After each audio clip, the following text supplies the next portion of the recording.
and welcome to Talking Good Games match preview of Brighton and Hove Albion against West Ham United, top of the Premier League against West Ham United. Gonzo, would you like to kick us off with your thoughts on Brighton, please?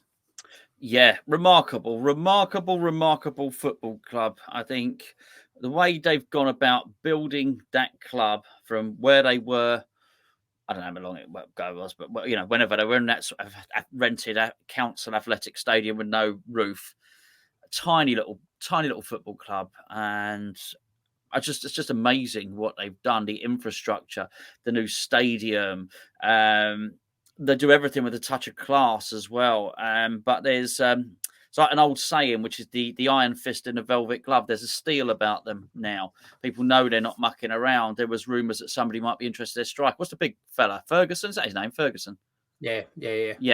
And then, I don't know whether it was nonsense or not, but apparently it came out, well, you can have him, but he's 100 million. And do you know what? Whether it was true, whether it wasn't true, that's exactly the messaging that's coming out from Brighton at the moment. Basically, Brighton mean business. And if you're going to do business with Brighton, you're going to do business on their terms. It's a bit like the Daniel Levy reputation, but without being an arsehole with it, you know what I mean? And I just think that what they've done is they've absolutely made themselves serious contenders. And while other people are maybe looking at the red ball model, as we know our manager likes to talk about, and maybe Dortmund, maybe there's a few clubs that actually look at Brighton and what they're doing is miraculous, really, I think. Yeah, I completely agree. If you go to try and buy a Brighton player, you're shopping in Harrods now. You better turn up with your checkbook. There's no bargains to be had out of Brighton. Casado, 115 million. It got to the point where I thought we did well to get 105 for Declan Rice. Then Brighton sold Casado, and hang on a minute, did we actually do well? Because I felt like if we had Brighton's person in charge of selling players, we would probably got more for Declan Rice. I felt a bit shortchanged after they sold Casado. So, for the last few seasons, I've been impressed with Brighton buying players and loaning players out and getting them ready for the first team. This summer, and I'm actually impressed with them selling players now. How's that? You can't have everything. How have you got everything right? They're doing everything really well, and they've become. I don't want to say my second favorite team in the Premier League, but I really enjoy watching them now. When Brighton are on, I want to watch them because the football is fantastic. It's fast paced. It's thrilling. There's goals. You're almost guaranteed entertainment. Unfortunately, when you play Brighton, you're on the receiving end of it. But they are really enjoyable to watch at the minute. And good luck to them. I've got nothing against them. So I genuinely wish them the best of luck. But based on what we've just spoke about, do you now see Brighton as like a solid Premier League, like they're a Premier League club and that's that? They're not like a relegation. Do you know what I'm trying to say? It feels like the stability is there at that club, and I'd be shocked if they were to get relegated in the foreseeable future now. Well, the plundering of Brighton by Chelsea's revealed quite a lot, and it's revealed that the real quality resides with the owner. And the owner, what's his name? Do you know his name? Tony Bloom. Right. So he's a Brighton fan. And so that's that. That the one person that Chelsea or anybody else, I make Chelsea's example because they have pillaged and plundered them. The one person they can't get is him, because he's a Brighton fan. That's his dream. He's in his dream job. He's already. I'm guessing, a very, very wealthy man. He's doing his dream job. He would have no interest in owning Chelsea or being their chief executive. So Newcastle can go in and take whatever Ashworth or whatever his name was, and Chelsea can go and get whoever else they want. Actually, it turns out that the real brains behind the operation is the owner, and I think that's really good. As long as he stays there, yes, they're a solid Premier League club, and they can even go on from there because he's an innovator and clearly knows what he's doing. And it doesn't matter. They lose Ashworth, you get someone else better him. They lose Graham Potter, doesn't matter. You get someone better him. And you know what? You get the impression he's probably going to do that with the players. Well, we saw it with Caicedo, lost Basuma, doesn't matter. We get someone better in, albeit he was already there, of course. But it's just. But that's what makes it good, though. Like you said, he was already there. That's what's good about it. They had the replacement. Yeah. They didn't need to worry about it. So yeah, it's amazing.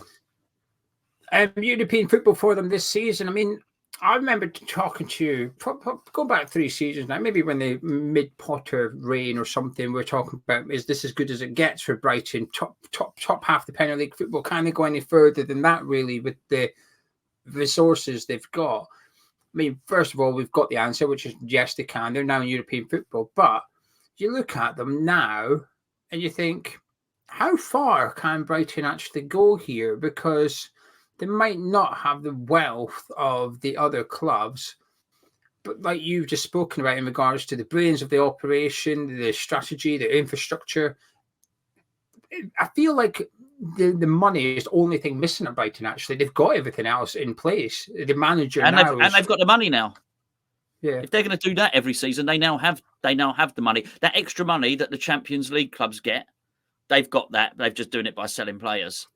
So they've got you 200 million that you get every season from being in the Premier League. Plus, if they're going to start making 100 million, so even if it's between 50 million and 100 million a season to go on top of that, they're matching them. I'll tell you now, in terms of money, make no mistake about it, Brighton are European heavyweights. They can, aside from PSG, whatever, Bayern Munich, there ain't many. You count on one hand. Brighton can outspend all but the very, very creme de la creme of European clubs. The only clubs probably can spend more than Brighton really are English clubs. Yeah, completely agree. Anyway, before I ask you their aims for this season, Gonzo, this video is sponsored by the OneFootball app. This is the best place to keep up to date with all your football news. Doesn't matter if you support Brighton or West Ham, although it's handy to support a club in particular because you can set the app up so you get the news for your club and your club only. But it's the best way to keep up to date with the general news among the Premier League as well. We've all got fancy Premier League deadlines coming up so you can know who's injured and who's in, who's possibly leaving which club. There's transfer rumours, there's injury news, there's stats based on games. There's the league table, there's the fixtures, results, everything that you need as a football fan is on this app. If you've tried it, you probably still got it because it's a bloody good app. And if you haven't tried it, please do. It's completely free. You can download it using the link in the description or scanning the QR code that's currently on your screen right now. Give it a try. And then an hour before kick-off on Saturday, you'll get a notification on your phone saying Brighton versus West Ham lineups out. You click on it, it tells you the Brighton team and the West Ham team with what formation they think that each team are playing as well. It's a very handy thing to have on your phone, in your pocket. Scroll as you go. Gonzo, Brighton, this season, I mean, at the minute, they can get off to a better start. 2 thumping wins, top the table, European football this season as well. What are you expecting from Brighton? More of the same. A top 7 finish, maybe. And I think it's time for them to go for a trophy. I do wonder what they're going to do with that money. They've got a lot of money there. I don't not making accusations about the owner. I don't think you spend it on yachts. Be interested to see if they're going to go and spend. They've got the money to go and buy a really good striker now if they want one. I think for me, it's the only piece missing when I look at their team. I do wonder if they're going to go and do. I think Ferguson is that top striker. Yeah, I think so. I think when that £100 million price tag got slapped on him, I didn't think it was taking the piss. Well, they might be right, but okay, well, they might be. If I was them and I had that money and I had what they've got in the bank, which must be a lot of money, I'd be thinking, okay, what's the next step? I'm going to go for a trophy. That's probably what I'd be doing if I was them, and I might. Look, I don't know. I don't watch enough of him. I do know what I did see, and that was Danny Welbeck on the pitch the other day. And I think he's had a tremendous career. I'm not slagging him off at all. He's extended it beyond. Nobody can say anything negative about Danny Welbeck. He's played for some big football clubs. No, I'm not. I'm not saying anything about him at all. But what I'm saying is, I think it's hard to make an argument they can't improve any further when they got probably 100 million in the bank and they got Danny Welbeck on the pitch. I think if they were to go and spend 50, 60 million on a top forward, might make the difference to them winning the trophy. But I think that's the next step up for them. But they don't have what do they have to do next? They don't have to do anything. What they're doing right now is just peachy. I think they're doing really, really well. Yeah, I think maybe the right back areas an area they could possibly improve on a little bit because they've got a Stupinan down the left. I don't think they'll carry the same threat down the right.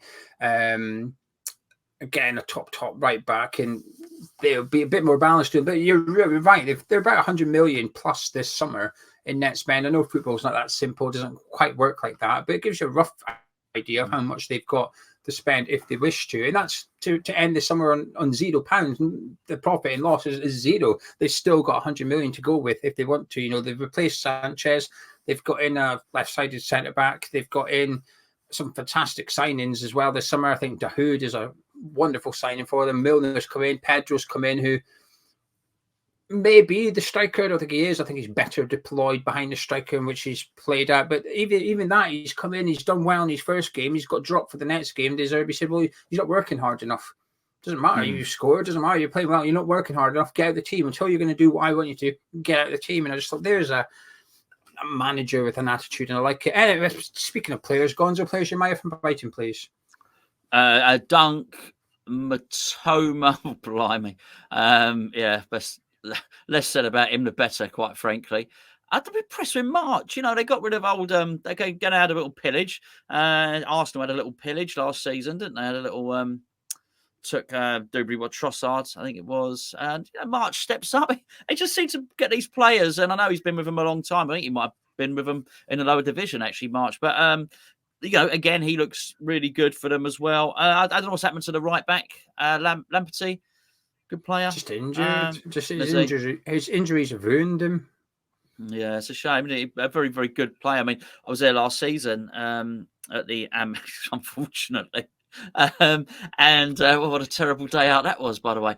And yeah, he got injured early on in the game, actually, and he was causing us all sorts of bother. I thought, oh, crikey, we've got away with one there. Hey, we're getting to the game now. Now the right back's gone off. It didn't quite happen like that. But yeah, yes, I don't know anything about the new players. Scored, didn't he? Did Veltman not score in that game? Was it not like the first time he scored in a year or something? Yeah. My comfort blanket didn't last long, that's for sure.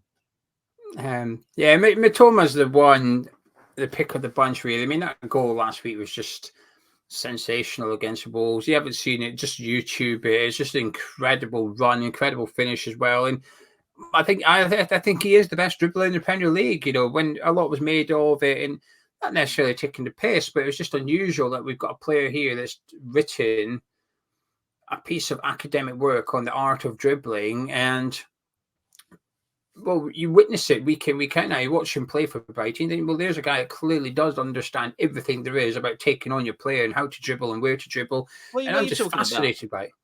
Matoma. Go on. What he wrote like a dissertation on dribbling. Oh, really? Okay. Oh, yeah.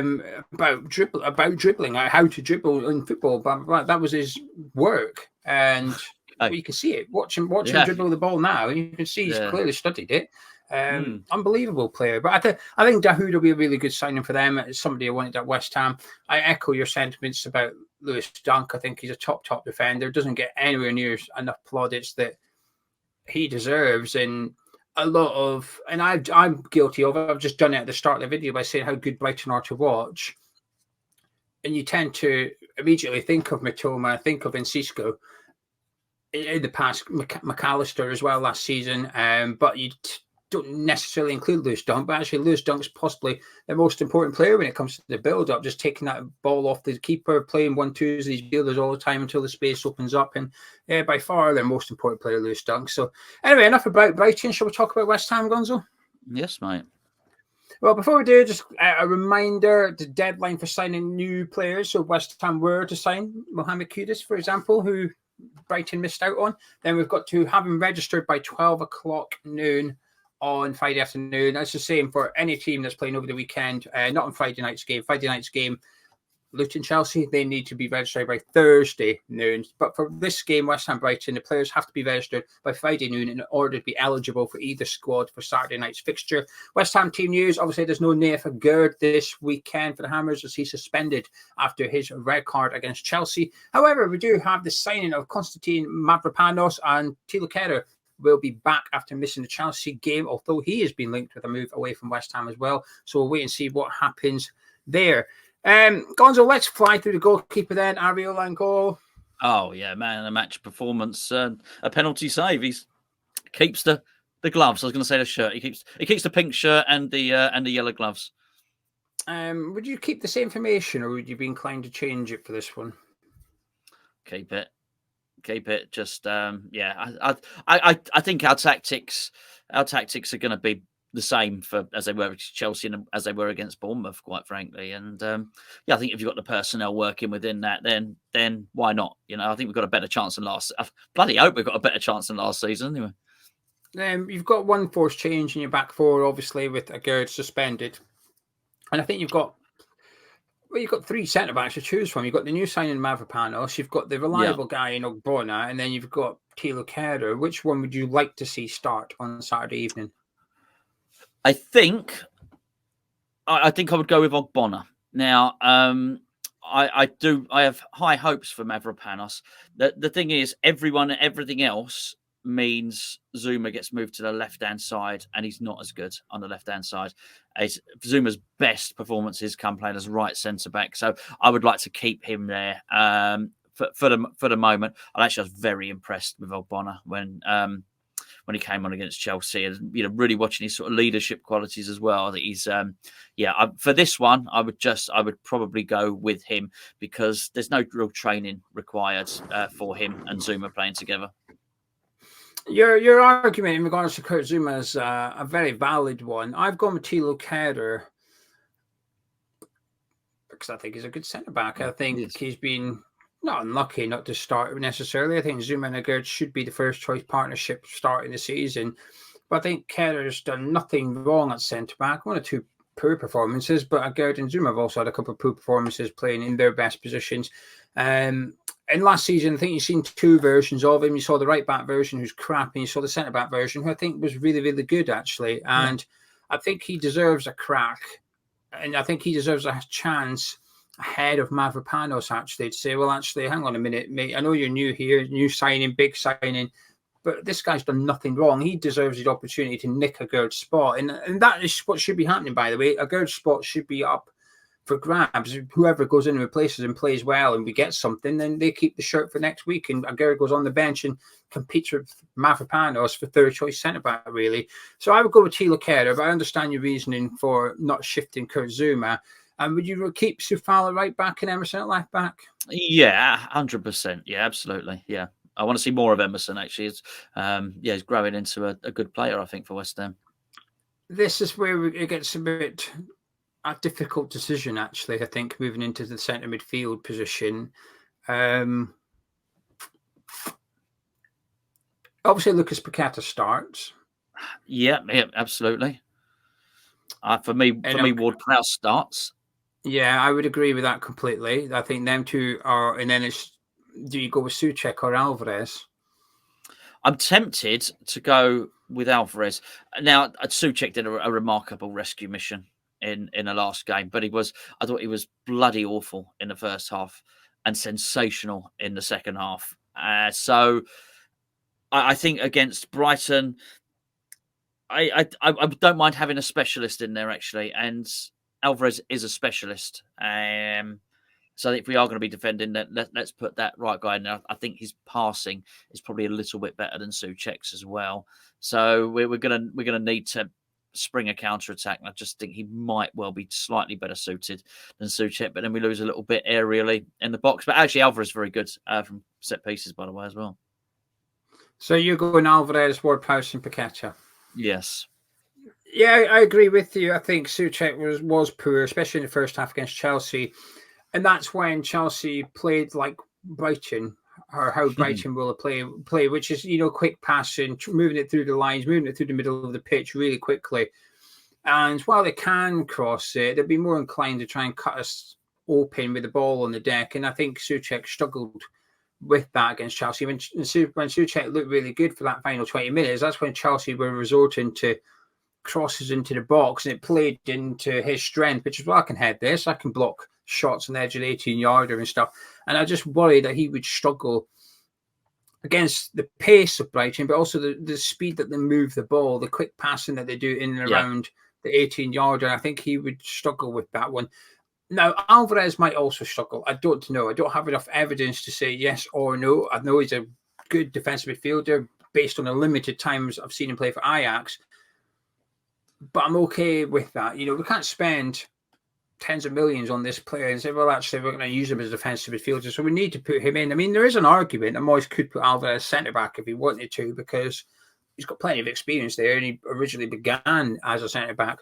But I would like to see the same midfield as you for this one. I think Brighton's passing just, I think, exploits Souček's weakness a little bit, and it just worries me a bit, because I think Ward-Prowse and Souček struggled a lot together with Chelsea just running down the middle of the pitch. I thought that pass and that run in the first half in particular was on far too often, just run down the middle. And that's where Brighton like to play if they can. So I'm a bit worried about the middle of the park. Moving up to the front three, I know two of your front three, so we're going to have Jared Bowen starting. And I think Michail Antonio, I think it's fair to say, based on what I know you said in the player ratings, Antonio's performed really well against Chelsea, and he retains his spot.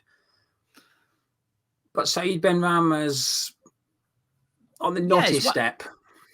Yeah, a little bit, a little bit on the naughty step. Still wonderful heroics in the final, of course, but wasteful, bad decision making this season. I've noticed from him, actually, passing when he should cross, shooting when he should pass, cutting inside when he should be going wide.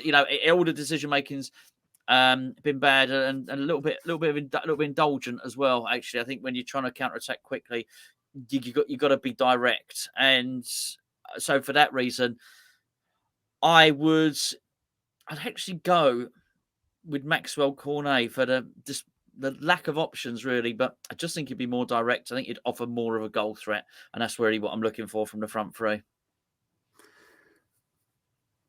I'm inclined to say Fornals, Gonzo. I think impressive at the back end of last season. I think when he's come off the bench, I thought he was really good against Bournemouth, and a bit harsh to miss out against Chelsea, but I feel like it was understandable why Moyes selected the team he did.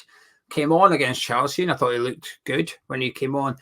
So I think I'd give it to Fornals, almost a bit reluctant and hesitant, because it's not his best position, and I can't convince myself he's going to perform well out in that role. But I feel like he deserves a crack. And I don't want to drop Lucas Paqueta or that in order to give Fornals the opportunity he deserves. I think I'd go with Fornals for this one, because we are going to be under the cosh quite a lot against this Brighton side. So, yeah, Bowen, Antonio, and Fornals for me, but Cornet for Gonzo. Usually when I ask if you're confident, but... Well, more confident than I would normally be, I think, to be fair, following the Chelsea game. I think the signings give me a little spring in my step. Talk of more signings coming in, I think, are really good. They've got some competition for places. Moyes has to make sure it is genuine competition for places, though, as you mentioned with the centre-backs. That has to be the case. Gerd loses his shirt because of his silliness. He truly is on a naughty step. So if someone comes in and does well, they become the centre-back, whoever that may be. I think, got competition for places. It's really important. We've got it now in midfield. If someone has a crap game, then, someone else comes in. So that motivates people. As long as they know they have a real chance of playing, that's the key. Play well, keep the shirt.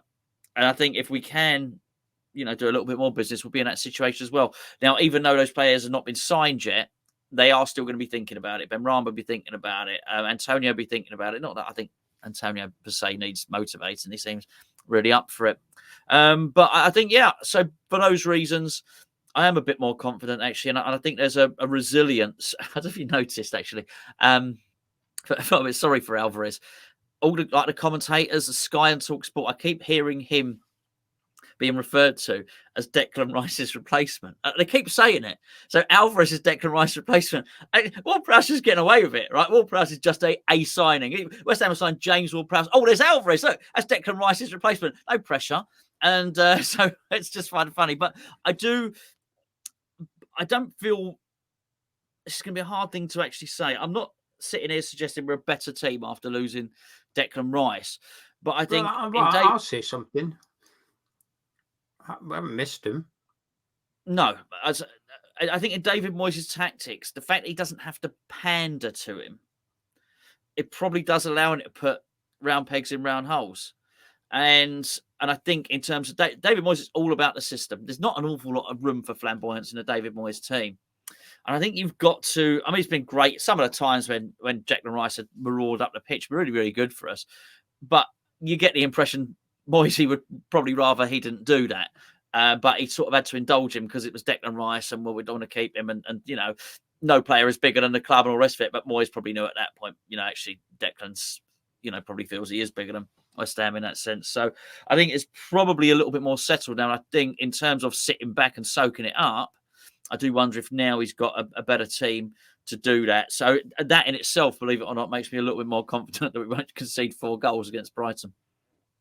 I've got a little bit of optimism. I will say that. I think we got a bit of a telling off in the preview last week because we said we'd get beat by Chelsea. Some of our subscribers gave us a row for not being positive enough, but we're just honest. We thought we'd get beat and we were happy we didn't. But I'll say I'm struggling. I can't be confident for this game because Brighton are superb. They turned us over last season, and I think in the first half against Chelsea, I don't think we were the better team. We went in like in the game and stuff, but I think Chelsea were by far the better side.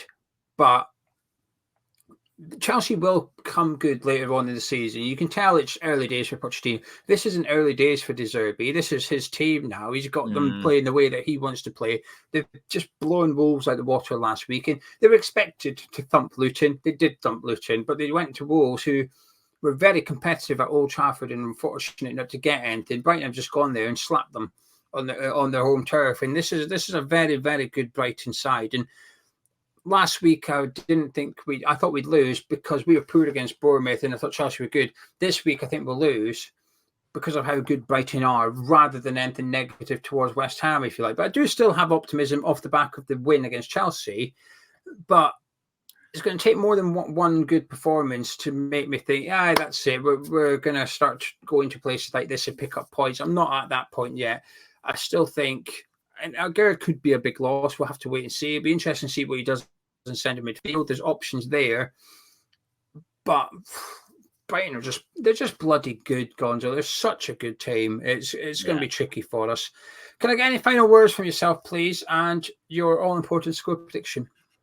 Well, yeah, I mean, it's worth pointing out Brighton are our bogey team. We are horrendous against Brighton. That's it's something that no one could ever really have seen coming. And I'm talking about, looking back 10 years ago. It was when we got moved to the Olympic Stadium. It was never meant to be that Brighton were better than West Ham. That being said, it is us that have won a trophy. Let's get that absolutely right, and that's something that maybe they'll go on and do. Who knows? But we complimented them plenty at the start. It's time to sort this out, actually, and I wouldn't mind betting. I bet it's got to annoy David Moyes more than it annoys you and I. I would imagine it does. It can't be nice for him to get spanked by the same team time and time and time again, irrespective of the manager. I hope he's learned something. I am a little bit more hopeful, and I think that's a good thing. And it's not because of what anyone said in the comments. We can't sit here all season and say West Ham are going to win every game, because then we get a whole load of other subscribers saying, "Hold on a second, you never predict we'll lose." So all we can do is be honest and can't try and guess what someone else is going to think and then try and say their words. We have to speak our own words. But I think because of the performance, it was resilient. There was leadership. There was a lot of character in that performance. Tons of it, actually. We spoke about so much of it when we did our player ratings, of course, those little individual battles, the Chelsea players getting wound up with little pushes, little nudges, little back chat and all the rest of it. I do think there's a resilience to us, actually, and that's given me some confidence. Mavropanos signing, even though I don't particularly, don't think he'll play in this game, has given me some. The fact that we look like we're getting another couple of signings over the line, I'm feeling buoyant, some might say. So I'm going to take that buoyancy and take it down to the seaside and predict a 1-1 draw.